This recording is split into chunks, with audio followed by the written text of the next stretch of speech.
In the sweltering summer of 1867, deep in a secluded rural area near Sedalia, Missouri, an 8-year-old boy named Timothy Caldwell emerged as the focal point of one of the most chilling medical investigations ever recorded in the heartland of America. Dr. Samuel Harding, the sole doctor serving the scattered farms and hamlets in the region, dedicated 3 thick leather-covered notebooks to chronicling the bizarre conduct of a youngster whose actions shattered every established notion of human behavior from the medical perspectives of the time. To those who met him briefly, the child seemed utterly ordinary, perhaps even endearing. Yet hidden behind his youthful facade was a mystery that 19th-century science struggled to comprehend. Over a span of 6 months, 3 individuals met their ends in supposed mishaps near Timothy Caldwell, alongside scores of livestock discovered lifeless in enigmatic ways. These 11 souls had all, at some point, intersected with a boy whose grin failed to warm his icy blue gaze. The formal documents were locked away by town officials and buried in obscurity for more than 100 years. However, the reality surrounding Timothy Caldwell exposes a shadow that questions all our assumptions about the potential for malevolence in young hearts. Before delving deeper into the tale of Timothy Caldwell and the dread that enveloped Sedalia County, if this narrative captivates you, be sure to hit subscribe on our channel and activate the bell for alerts, ensuring you catch all our explorations into the gloomiest corners of American history. Also, drop a comment sharing the state or town you're tuning in from. We adore connecting with our global network of Enigma aficionados. The sequence of events that etched Timothy Caldwell into infamy didn't commence with brutality, but with profound grief. Missouri in 1867 was still reeling from the scars of the Civil War. Places like Sedalia had dispatched their sons to perish on far-off fronts, bequeathing a landscape dotted with bereaved spouses, parentless children, and societies laboring to reconstruct. The Caldwell homestead, tucked away in a hollow 15 miles south of the village, had once flourished. James and Martha Caldwell had erected their dwelling with visions of herding livestock and cultivating maize, but those aspirations perished alongside James at Wilson's Creek in 1861. Martha endeavored to sustain the land single-handedly, yet tuberculosis ravaged her in the harsh chill of 1865. Their offspring, Thomas, scarcely 21, took over a plot he couldn't cultivate and obligations he couldn't settle. Upon learning that his sibling William had succumbed in Andersonville prison, abandoning a bereaved wife and an 8-year-old boy, Thomas perceived both an encumbrance and a chance. The lad, Timothy, required shelter, and Thomas sought aid with the ceaseless toil of agriculture. Thomas Caldwell embodied resilience forged tougher by conflict and sorrow. His spouse, Sarah, had sharpened into a woman of acerbic words and resentment over their barren marriage. Neither possessed the temperament for nurturing a youngster, particularly one who showed up at their threshold in the spring of 1866, clutching merely a modest fabric sack and bearing eyes that appeared unnaturally aged for his tender years. Timothy Caldwell was diminutive for 8, with fair complexion that scorched swiftly under the Missouri rays, and light locks that Aunt Sarah trimmed close to ward off vermin. He divulged scant details of his prior existence, offering only snippets under duress. His dad had served as a fighter. His mom had expelled crimson fluid in coughs. He'd resided with adjacent folk briefly post her demise. Adults were most struck by Timothy's courteousness. He invariably uttered yes sir and yes ma'am. He refrained from grumbling over chores or reprimands. In all respects he exemplified the ideal obedient youth. Dr. Samuel Harding initially crossed paths with Timothy in June 1866, as the boy tagged along with his uncle into town for provisions. Harding, schooled at Missouri Medical College, and among the rare formally educated healers west of St. Louis, had honed a sharp intuition for assessing individuals through years mending both northern and southern troops. An indefinable element about the Caldwell child disquieted him, though he couldn't pinpoint it. The youngster was impeccably mannerly, Harding later inscribed in his diary. He responded forthrightly to inquiries, sustained suitable visual contact, and exhibited no squirming or timidity common among countryside kids meeting outsiders. Nevertheless, I experienced profound unease near him. His stare possessed a fervor implying he scrutinized me with the identical analytical curiosity I usually applied to my charges. The agrarian enclave encircling Sedalia was intimate enough for universal awareness of others' affairs. The Caldwell holding was remote, yet not so detached that locals overlooked anomalies. Mrs. Eleanor Patterson, whose land adjoined the Caldwells, frequently spotted Timothy laboring in the meadows or caring for beasts. She commented to her spouse Samuel that the child toiled with extraordinary concentration for his age, never fatiguing, never pausing for amusement or respite, as juveniles typically do. It resembled observing a diminutive automaton, she confided to Samuel during supper one night. He'd labored unswervingly from dawn till dusk, never voicing. Discontent, never slackening. It ain't right for a lad to lack any frolic whatsoever. The Patterson spread housed poultry, and Eleanor observed her fowl growing restless whenever Timothy neared the boundary. They'd huddle, clucking and fluffing plumage, declining to approach the divider separating the estates. Her husband brushed it off as happenstance, but Eleanor couldn't dispel the notion that the creatures detected something in the boy that escaped human notice. The inaugural fatality transpired on a blistering August 1866 afternoon. Young Mary Fletcher, 5 years old, offspring of the local forge master, was renowned community-wide for her cheerful giggle and propensity to roam. She'd been frolicking by Willow Creek, a shallow brook traversing multiple holdings, including the Caldwells. Timothy uncovered her remains. He materialized at the Fletcher residence as supper preparations unfolded, attire moist and countenance ashen with seeming authentic dismay. "Mrs. Fletcher," he articulated, tone firm amid evident turmoil. "I located Mary beside the stream. She's not inhaling." The rescue group hastening to the brook discovered Mary Fletcher prone in liquid scarcely 18 inches profound. Dr. Harding called promptly concluded drowning, a sorrowful yet frequent rural mishap where kids cavorted unattended near water. What perturbed Harding wasn't the demise per se, but Timothy's recounting of the find. The boy furnished an extraordinarily meticulous depiction of the precise spot, bodily posture, and garment state. When queried on his presence there then, Timothy clarified he'd sought a stray calf. The lad's recollection was astoundingly exact. Harding noted in his log. He detailed the deceased child's limb positions, how her garb snagged on an immersed limb, even the hue of liquid encircling her visage.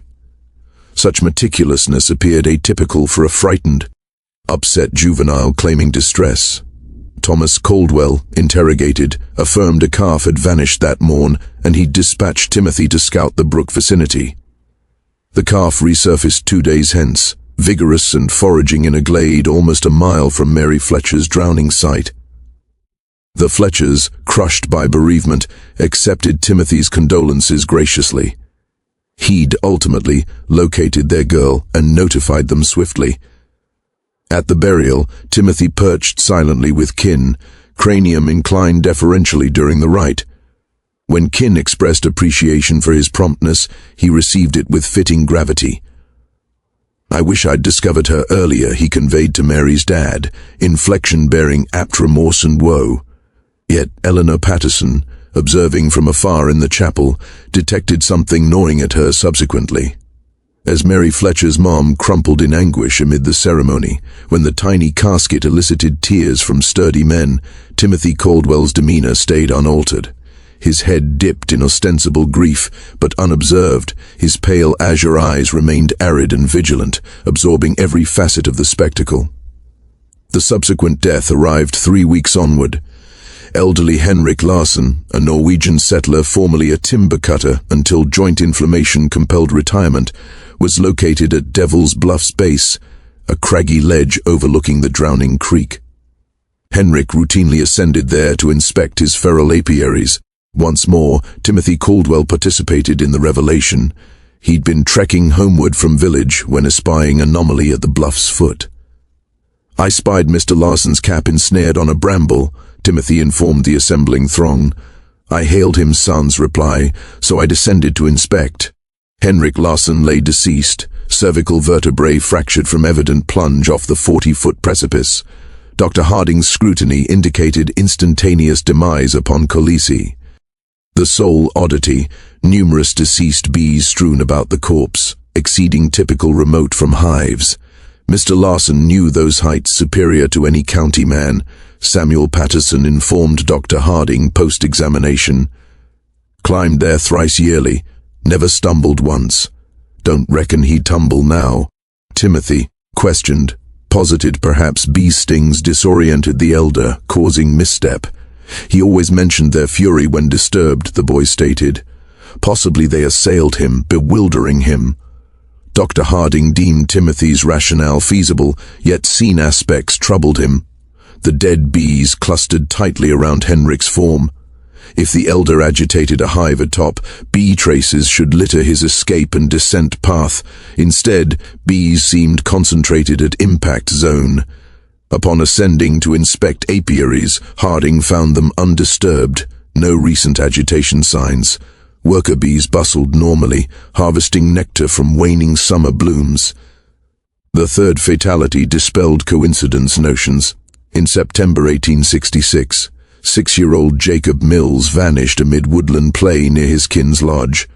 His form emerged 4 days later in a forsaken shaft half a mile from last sighting. Timothy Caldwell enlisted in the hunt group. For 3 days he scoured with grown volunteers, displaying astonishing stamina for his years. He navigated woods expertly, directing searchers through terrains challenging even to veterans. Quizzed on terrain familiarity, Timothy cited frequent solitary woodland rambles, seeking herbs and flora for aunt's culinary and remedial uses. On day 4, Timothy surfaced at the Mills Lodge post-dawn. "I believe I've found something," he told Jacob's dad, tone laden with fatigue. An ancient well about half-mile north, heard cries resembling sobs. The shaft was obscured by toppled trunks and overgrowth. Jacob Mills lay at bottom, vital but scarcely aware, afflicted by thirst and chill. Dr. Harding arrived swiftly, but the lad expired hours after extraction, his frail frame irrecoverable. The child endured that pit nearly 4 days, Harding penned in his diary. Timothy locating him in such concealed spot prompts alarming queries. How vast is the boy's local knowledge? What other perils does he know? More unsettling, Timothy's conduct during Jacob's waning hours. As Mills' kin vigilated their fading son, Timothy perched quietly in a nook, seemingly supplicating, but Harding, positioned unobtrusively, witnessed disturbance. Timothy wasn't praying, lips moved, but gaze fixed on Jacob with near-scientific zeal, inventorying dying lad's symptoms, ragged respiration, pallid hide, flickering awareness. When Jacob perished, Timothy's visage betrayed no mourning or jolt. Instead, Harding perceived only contentment. Post-burial, Dr. Harding contrived a pretext to revisit the forsaken shaft. The locale disquieted him inexplicably. The well was indeed camouflaged, debris demanding effort to shift, yet Timothy claimed auditory cries, improbable given depth and coverage. Closer inspection revealed oversight by hasty rescuers, debris around rim arranged meticulously. Logs and boughs, expected random, bore deliberate placement marks, forming natural veil undetectable sans precise knowledge. Implications horrified unspoken. Jacob Mills hadn't tumbled. Someone deposited and concealed him until survival improbable. That night, Harding commenced meticulous Timothy Caldwell notations. If suspicions held, the boy threatened the whole enclave. But hunches weren't proof, and proof eluded Harding. The dilemma: Timothy Caldwell appeared exemplary. He attended worship regularly with kin, sitting mutely, reciting invocations reverently. He toiled assiduously on the holding, accomplishing adult-challenging labors. He addressed seniors respectfully, deferring to authority. Crucially, plausible alibis explained each tragedy presence: calf hunt for Mary, homeward trek for Henrik, volunteer search for Jacob. But Harding's healing background taught beyond facades. Treating battle-wounded, he recognized killers driven not by duty or desperation but deeper darkness. A chill, emotional disconnect, minimal horror reaction, excessive suffering interest, clinical violence discourse. Timothy exhibited all, condensed in childish form and features. Dr. Harding's probe intensified in October 1866. Leveraging his healer role, he frequented farms and dwellings, ostensibly assessing war recovery health. Actually, he amassed Timothy intel. Findings sketched a worrisome portrait of a child amid expanding misfortune's circle.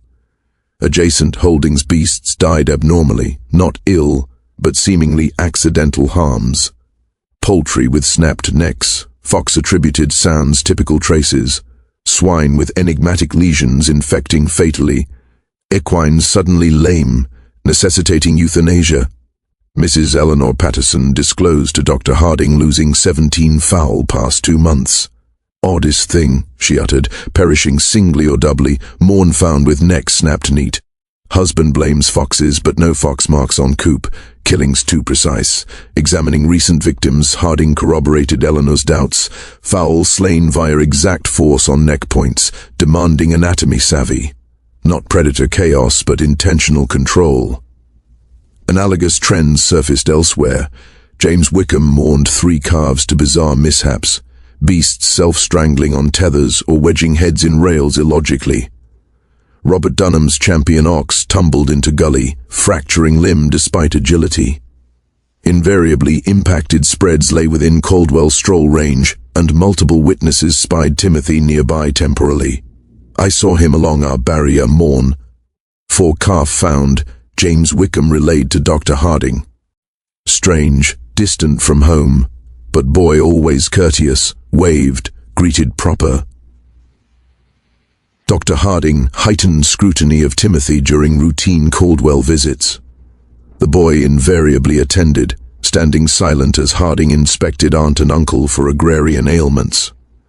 But Harding noted Timothy's avid exam watching, posing advanced queries on structure and procedures. "How confirm death?" Timothy inquired casually once, like weather chat. "Folks sometimes mimic slumber." Probed on interest, Timothy cited farm isolation emergencies. "Uncle says I must handle crises, town far," he justified. Rationale sound, yet query unsettled Harding. Timothy's death-injury fascination exceeded juvenile norm. Mechanics of demise, duration, indicators trauma survival, with cadaver student detachment. In dialogues, Harding tested Timothy with falsehoods, asserting non-fatal wounds deadly or symptoms misindicating. Timothy never contested outright, but Harding observed info absorption with exceptional recall, more alarming Timothy's reaction to Harding's war-healing tales. Most kids reacted shocked, sad to injury accounts. Timothy absorbed raptly, querying wound types, hemorrhage, survival odds. "Did they yell much during limb severance?" Timothy queried, eyes locked on Harding's face. "Or too pained for sound?" Query, polite-toned, chilled Harding eternally. By November 1866, Harding filled nigh 2 diaries with Timothy observations. Portrait, adult violence, death comprehension sans empathy. But records not equal to evidence, needed for community safeguard from suspected predator. Evidence chance arose when Thomas Caldwell back-injured harvesting, requiring repose and daily visits, granting Harding household access. He initiated extended Timothy talks, probing knowledge, thought's depth. Discoveries surpassed nightmares. Timothy experimented on creatures months, perhaps years. Via queries and observation, Harding ascertained systematic capture, torture of small beasts, studying injury, distress responses. Timothy referenced a cavern as solitude thinking spot. Investigating, Harding uncovered organized bone trove, makeshift tools from farm implements, drawings chronicling torture, mutilation. Drawings most horrific, child-skilled artistry depicting rabbits, squirrels, birds, larger beasts dissected, injured. Annotations in Timothy's script detailed reactions, death times, suffering methods. Subject Awareton minutes post-eye removal, noted beside rabbit sketch. Sounds faded slowly. Motion halted post-throat pressure. Harding realized community beasts were Timothy's escalation tests.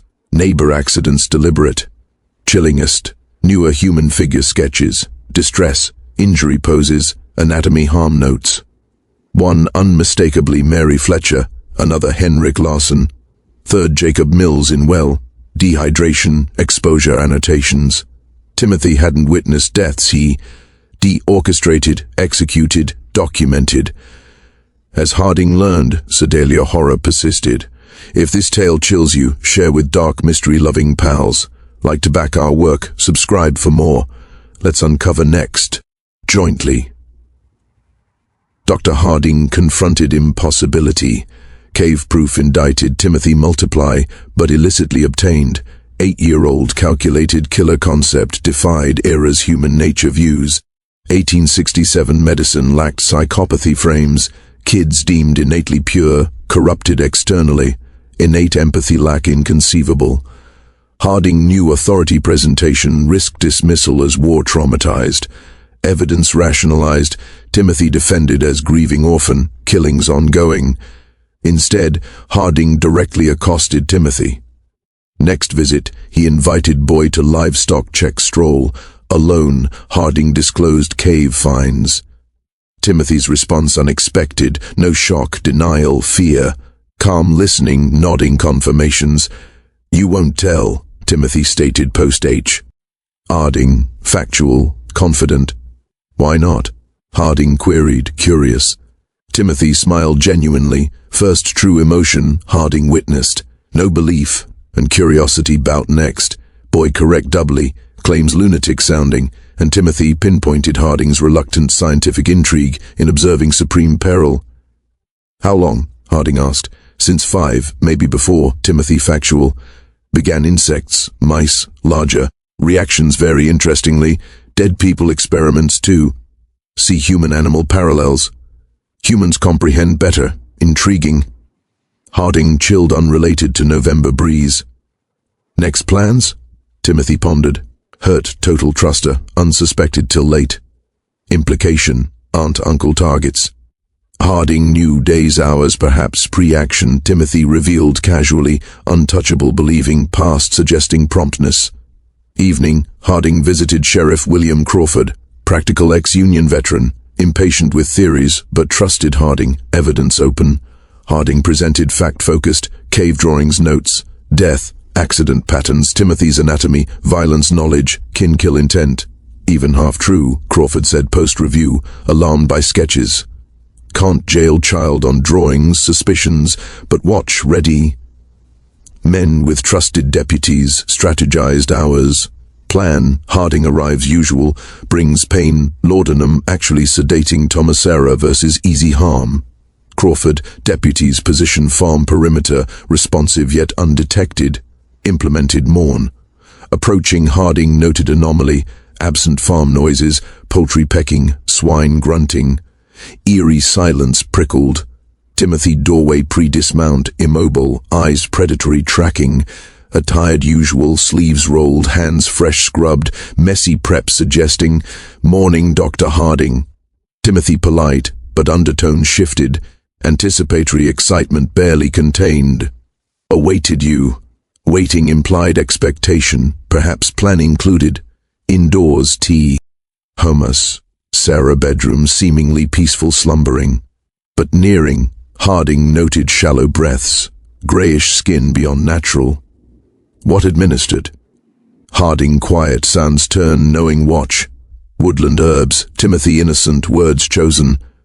Many useful wild plants, Harding pulsed, weak steady. Sarah similar, alive, dosed carefully, helpless yet vital temporarily. Won't wake hours, Timothy conversational, ample uninterrupted talk time. Ensuing dialogue unparalleled. Timothy discussed murder, torture professorially, detailing animal-human methodologies, death insights. Mary taught drowning slow, Timothy eager, chair-settling chat-like, think slip, disappear, but no, struggle, panic, breath patterns pre-surrender. Held 3 minutes, fight end. Harding iced, held under. Timothy nodded, creak playing promised bottom stone. Bent look, pushed held head, small little strength but fought unexpected. Realized human survival stronger than animal. Henrik complicated, Timothy admitted. Couldn't overpower, creative needed. New Thursday hive checks, prior night loosened edge stones. Bagged bees from hive. Eyes gleamed methodology. Climbed, weighted rocks behind. Through bee-bag face, shouted swarm attack. Panicked, back stumbled over weakened barrier. Instant kill, calculated. Jacob most interesting, Timothy teacher toned, not quick kill. Slow day's death see, convinced follow Wood's baby raccoon's tail. Paused, savoring. Concerned imaginaries, ignored danger. Helped well climb, covered opening logs brush. Daily visited, minimal water alive keep, no recover strength. Harding grasped Timothy's non-hypothetical plans included house occupants. Aunt-uncle plans? Direct. Timothy smiled widest. You roll, Dr. Harding. Prior experiments unknowing till late. You comprehend me capabilities. Perfect new study subject. Speaking, Timothy gathered weapons, barn R. Ope, mantle candlestick, kitchen blades, organized surgically. See death knowing, save love, try. Sacrifice self for Thomas Sarah, fight knowing planned, run abandon. Harding knew talk over, all endangered. Drew bag pistol aimed, away knives Timothy. Timothy interested, fearless. Navy Colt, warbook scene, bullets, 6. Harding auto replied, regretted. Protect how many? Thomas Sarah self, outside 3 lawmen. 6, shoot me ammo gone. Timothy neared, range ignoring. Want know my becoming? Born made, others like. Recognize pre-kill. Statements true. Timothy exploited curiosity terrifyingly as violence capacity. Understood prediction, manipulation, even aware. Confrontation piqued Timothy, rope nearing sleeping uncle. Harding intervened, Timothy speedy strong, slashing arm knife. Struggle brief, violent. Timothy cornered ferocious, knife skilled, practice evident. Smaller, weaker, but agile, faster, anatomy precision. Harding wrist grabbed, twisted knife drop, but Timothy clothing produced another. Multiple weapons house positioned. Fight noise drew Crawford, deputy's back door bursting. Found Harding struggling, kin unconscious. Deputy Mitchell subdued Timothy. Harding breathed, checked couple. Settled. Timothy corner sat calm, torn bloodied clothes. Eyes cold intelligent, initial disturbing. Prove nothing, Timothy roped. Child disbelief. Crawford disgusted, fascinated. Maybe, but family murder attempt locks you, age regardless. Timothy confident smiled. No hang, young interesting. Study instead. If we imagined we'd witnessed peak, Sedalia horror escalates. If chilling, share mystery fan friends. Like support, subscribe, miss never. Discover next together. Timothy erred on fate, correct on crime-proof impossibility. Crawford's cave evidence to prosecutors met predicted resistance. Drawings, notes dismissed trauma outlet from parent deaths. A. Sudden death patterns coincidence plus Timothy's emergency helpful. But Tomasara attempted murder undeniable. 3 officers witnessed knife attack on sleeping kin. Even sympathetic couldn't argue young boy family assault sans core flaw. 1867 law lacked violent child protocols. Timothy adult trial too young, dangerous for orphanage reform. Case challenged Missouri justice, drawing regional legal medical attention. Weeks wrangling, expert consults Boston, Philadelphia, compromise, remand Missouri State Insane Hospital Fulton.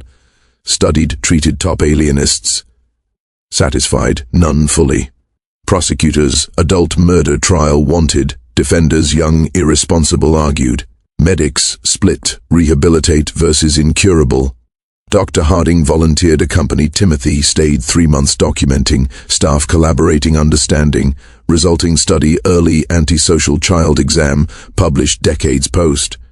Timothy, hospital adapted, calculating Leah's farm. Mimicked emotions responses swiftly, convincing staff progress overcoming trauma. Timothy convincingly cried, crime discussing, remorse seeming, authentic gratitude care. But Harding observed mere people study, effective manipulation learning. Catalogued emotional responses, reproduced accurately sans feeling. Subject remarkable cognition sans genuine emotion, Harding reported. Simulates normal, deceive casual. Extended reveals artificial. Happiness, Face for good continue want, sadness, face for help want, never experienced. Harding's eval exposed violent fantasies plans extent, trust gained pretending behavior study fascination, Timothy shared restrained past ideas, elaborate psychological, physical torture scenarios, Harding confidential, creativity, detail, psychology understanding, matured resources, most dangerous American.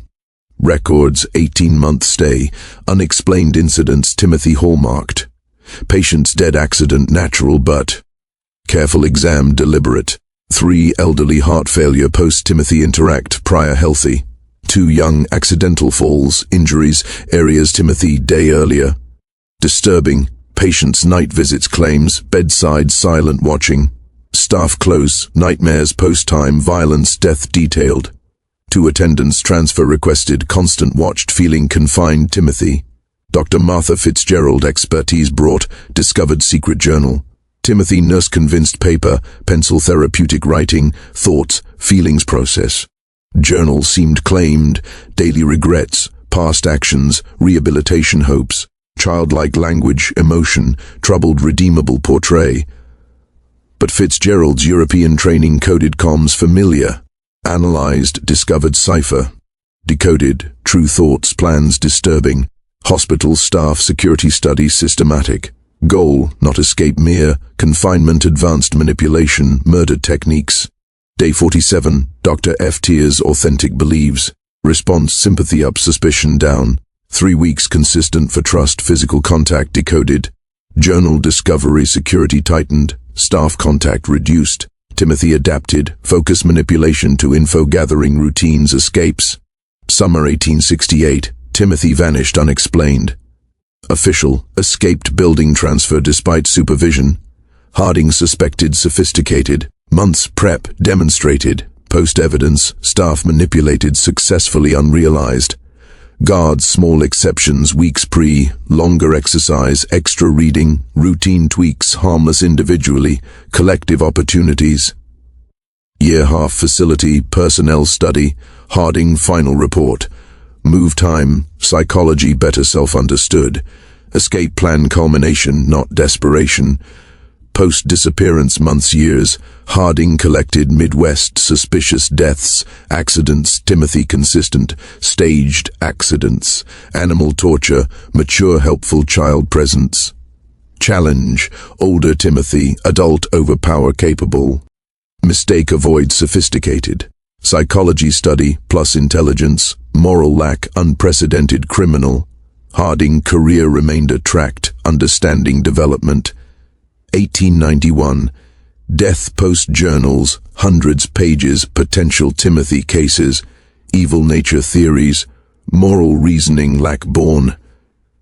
Timothy implications influenced criminal justice, child psych, mental treatment decades. Deception questions psychiatric reliability. Skills, dangers, innocent child assumption. Caldwell Farm abandoned post-ordeal recovery. Kin couldn't stay Killer Harbor unknowing 2 years. County reverted, 1890s sold developers, locals avoided decades. Cave sealed Crawford post-arrest. Location remembered significant knowers. Legend, cursed animals no graze around. Harding Journals 1923 donated Missouri Historical Society daughter. Scientific value outweighing disturbing. Thomas Sarah never public spoke, assumed names lived, fearing return finish. Sarah 1889 death, Thomas 1894. Childless, Harding reflected, 24 years understanding Timothy, disturbing conclusion. Not aberration. Glimpse humans, sans moral emotional constraints, nature fundamental. If adults survived, America walks man psychology better professional, manipulate supernaturally, humanity experiment subjects, mystery evil innocent faced, assumptions childhood, human nature naive dangerous. Caldwell case confronts moral development, empathy conscience, lack born possibility. Story thoughts. Revealed all or more fate than records. Comment thoughts disturbing history chapter. If enjoyed, want more horror, subscribe, bell, share dark complex mystery lover. Truth terrifying fiction. History secrets challenge human understanding. Next video see. But wait, let's expand on the initial setup to ensure the tone remains immersive. The Missouri landscape in post-war era was not just physically scarred but emotionally barren. H families like the Caldwells, representing the epitome of shattered dreams. James and Martha's homestead, once a beacon of hope with its rolling fields of corn swaying in the breeze and cattle lowing contentedly, had transformed into a symbol of decay. The barn sagged under neglected repairs, the fences leaned precariously, and the soil, once fertile, now seemed cursed by the blood spilled in distant battles. Thomas, inheriting this burden, was a man whose eyes held the haunted look of someone who had seen too much death too young. His hands, calloused from endless labor, trembled slightly when he thought no one was watching, a remnant of the war's invisible wounds. Sarah, his wife, had once been known for her gentle nature, but years of infertility and hardship had etched deep lines of bitterness into her face. Their childless home echoed with unspoken regrets, making the arrival of Timothy both a potential salvation and an unforeseen curse. The boy's appearance at their door was almost ethereal in its simplicity. He stood there, small and unassuming, with that cloth bag slung over his shoulder, containing perhaps a few worn clothes and mementos from a life already marred by loss. His pale skin contrasted sharply with the sun-baked earth around him, and his blonde hair caught the light in a way that might have been angelic if not for those eyes that seemed to hold secrets far beyond his years. In the community, whispers about the Caldwells' new ward began almost immediately. Neighbors, always eager for gossip in such isolated places, noted how quickly Timothy adapted to farm life. He didn't cry for his lost parents, didn't shy away from hard work, and displayed a maturity that unnerved the adults. "That boy's got an old soul," some said charitably, while others felt a vague unease they couldn't quite articulate. Dr. Harding's first encounter, as mentioned, an indelible mark. The doctor's office in Sedalia was a modest affair, filled with the scents of carbolic acid and old books, where he treated everything from broken bones to the lingering effects of wartime maladies. When Thomas brought Timothy in for a routine check, perhaps to ensure the boy was fit for labor, Harding's trained eye caught subtleties others missed. The child's pulse was steady, his reflexes sharp, but there was no spark of curiosity or fear in his responses to the examination. It was as if he were observing the process from a distance, cataloguing it for future reference.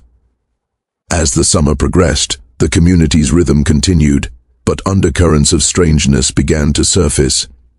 Eleanor Patterson's chickens weren't the only animals affected. Other farms reported similar losses, always precise and unexplained.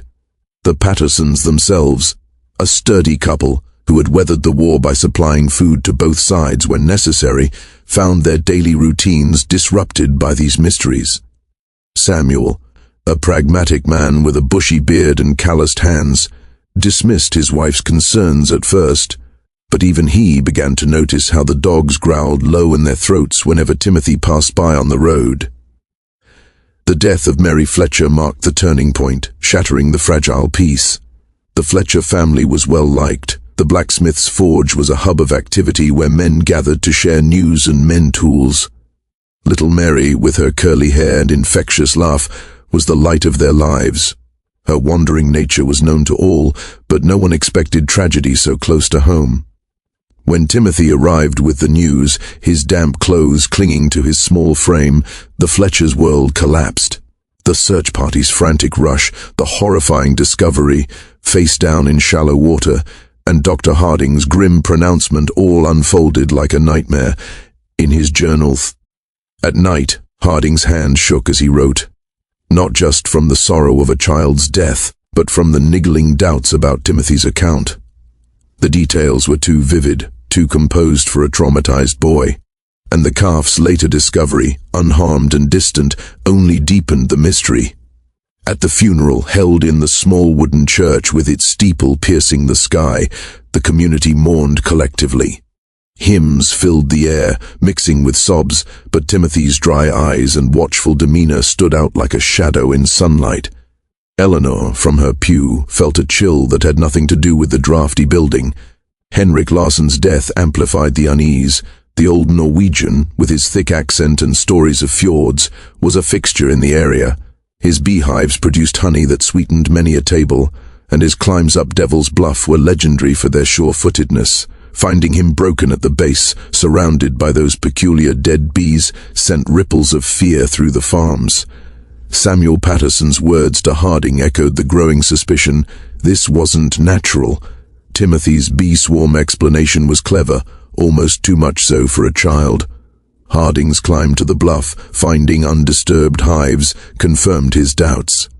The bees clustering at the body suggested something orchestrated, not accidental.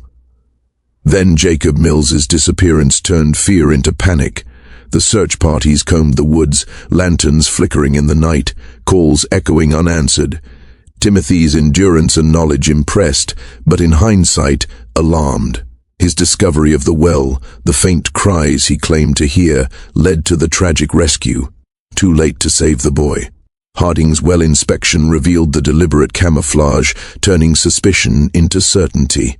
That evening, his journals became a repository not just of observations, but of a growing horror.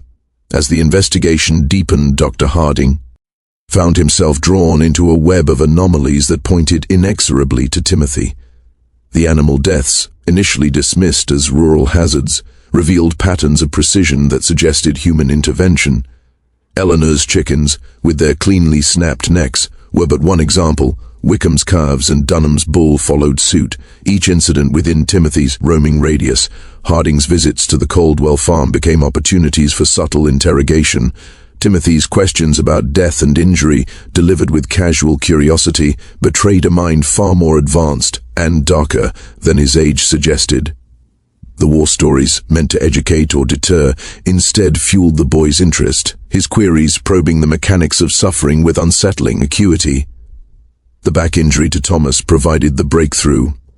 Extended access allowed Harding to piece together Timothy's secret activities. The cave, mentioned innocently, became the key. Hidden in the woods, its entrance concealed by brush, it housed horrors that confirmed Harding's worst fears, bones meticulously arranged, tools improvised for cruelty, and those drawings, artistic yet grotesque, annotated with clinical observations. The shift to human subjects in the sketches sealed the indictment. Mary, Henrik, Jacob, all depicted with speculative notes on their demises. Harding's realization that these were not fantasies but records of executed plans shook him to his core. Confronting Timothy was a gamble but necessary. The walk to the pasture, the revelation of the cave's contents, elicited not panic but calm acceptance. Timothy's admissions, delivered without remorse, painted a portrait of a born experimenter in pain and death. His plans for trusted victims, his aunt and uncle, spurred Harding to action. Enlisting Sheriff Crawford was the next step. The evidence, though circumstantial for past crimes, was damning for the Inti. The plan to sedate the Caldwells and surveil the farm set the stage for the climax. The eerie silence upon arrival foretold trouble. Timothy's waiting presence, his scrubbed hands, hinted at preparation. Finding Thomas and Sarah drugged, alive but vulnerable, confirmed the boy's initiative. The confession that followed was a masterclass in detachment. Timothy detailed each murder with pride: Mary's drowning, held under by deception; Henrik's fall, engineered with bees and sabotage; Jacob's slow starvation, monitored daily. His plans for Harding, as a knowing subject, elevated the threat. The struggle, pistol drawn, revealed Timothy's preparedness. Multiple weapons, knowledge of the hidden lawmen. It was a calculated trap. The deputy's intervention subdued him, but his final words echoed defiance: too young, too interesting to hang. The legal aftermath highlighted societal limitations. Past crimes unprovable, but the attempt on kin led to institutionalization. At the hospital, Timothy's adaptability shone. Mimicking rehabilitation, he deceived many, but Harding saw through the facade. The coded journal, uncovered by Dr. Fitzgerald, exposed ongoing manipulation. Security tightened, but Timothy's escape in 1868 was inevitable, a testament to his planning. Post-escape, suspicious incidents across the Midwest bore his signature, suggesting a maturing predator loose in society.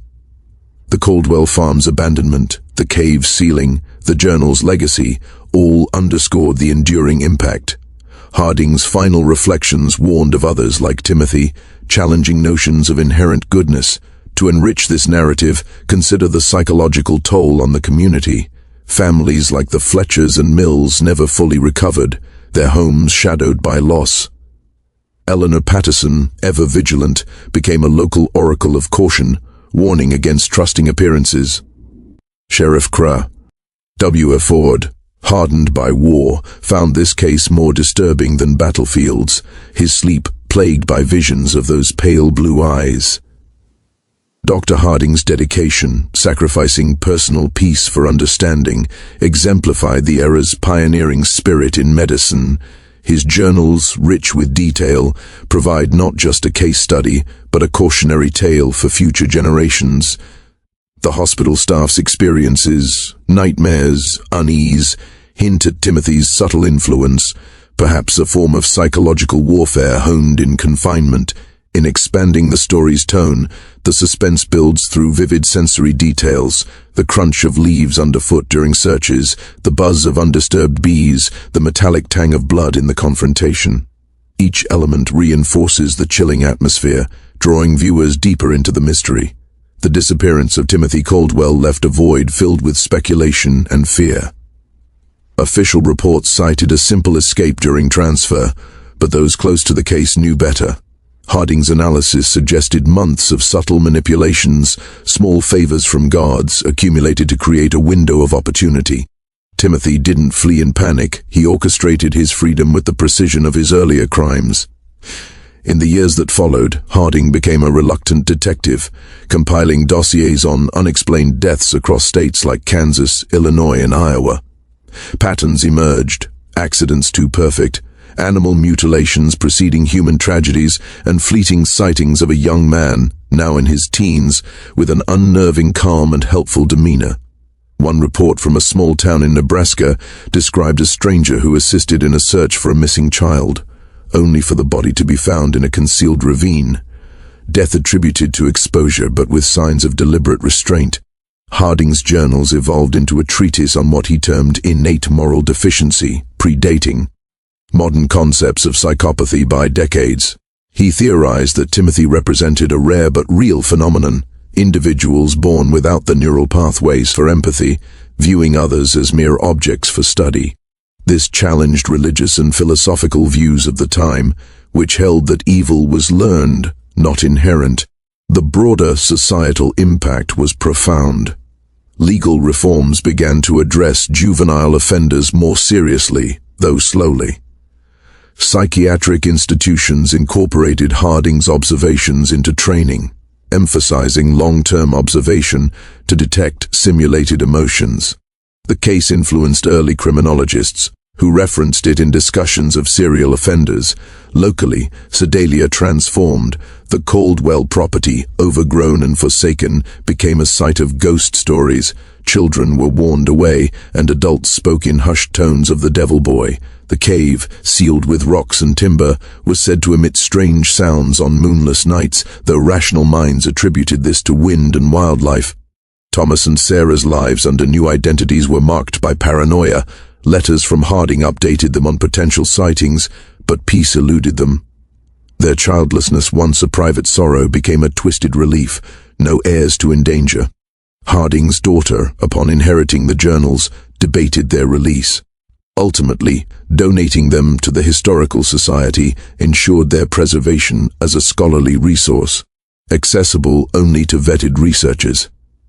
Today, they offer insights into 19th-century medicine and the dawn of forensic psychology. In his waning days, Harding pondered the what-ifs. If Timothy survived, and evidence suggested he did, what guise did he adopt? A doctor, perhaps, using medical access for experiments, a teacher, influencing young minds. The thought that such a being could blend seamlessly into society haunted him. This story compels us to question, are monsters born or made? Timothy's case suggests the former, forcing a re-evaluation of innocence. In modern terms, he embodies the psychopath, charming, intelligent, remorseless. What are your theories? Was Timothy captured quietly, or did he live out his days undetected? Comment below with your insights. For more tales that blur history and horror, subscribe, enable notifications and share. The past's shadows remind us, evil often hides in plain sight. To further immerse in the style, envision the video's narration, slow, deliberate pacing, with ominous music swelling at revelations. Visuals, sepia-toned reenactments, shadowy figures, journal pages flickering, enhance the tone. Calls to action appear as overlays, encouraging engagement without breaking immersion. Expanding details, the hospital's architecture, with its echoing halls and barred windows, mirrored Timothy's internal prison of emotionlessness. Staff anecdotes, like a nurse finding a meticulously drawn map of the facility hidden in his bedding, underscore his cunning. Midwest reports post-escape included a string of farm accidents in 1870s Kansas, where livestock died in ways echoing the Sedalia incidents, and a boy matching Timothy's description was briefly employed as a farmhand before vanishing amid suspicions. Harding's correspondence with contemporaries, like alienists in Europe, broadened the case's reach, influencing early works on criminal insanity. Ultimately, Timothy Caldwell's legacy is a warning. Beneath innocent exteriors may lurk unfathomable darkness, challenging our faith in human goodness.